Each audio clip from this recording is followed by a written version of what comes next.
7 femmes seulement sur 138 concurrents prendront le départ de la route du Rhum destination Guadeloupe. Il y a beaucoup plus de femmes qui naviguent et qui naviguent à un niveau bien supérieur auquel on naviguait. Là, il n'y en a peut-être pas forcément beaucoup, mais moi, je parierais volontiers que dans les classes qui sont là, il y aura des femmes sur des podiums.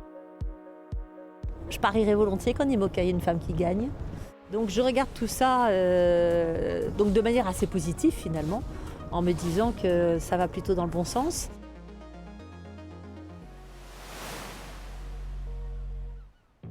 L'essence de la route du Rhum destination Guadeloupe, c'est la course sans contrainte, un marin, un bateau et la mer à traverser. Des fondamentaux que l'on retrouve dans les catégories Rhum Mono et Rhum Multi.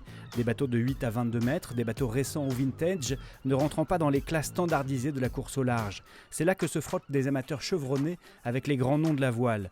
Pour les monocoques, le favori est Jean-Pierre Dick sur un bateau récent de 52 pieds qu'il a imaginé comme un coursier de luxe. J'y reviens avec envie et cette classe Rhum, il y a vraiment des navigateurs sympathiques, quelques bateaux mythiques et c'est intéressant de s'y confronter. Ouais.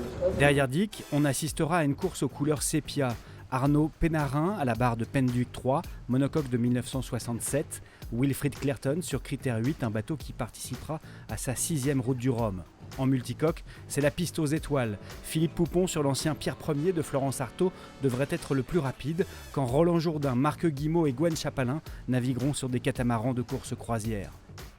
C'est vrai que c'est une classe un peu senior, mais je crois qu'on va bien se tirer la bourse, ça va être sympa. 29 sillages à l'abordage d'une nouvelle édition de Légende.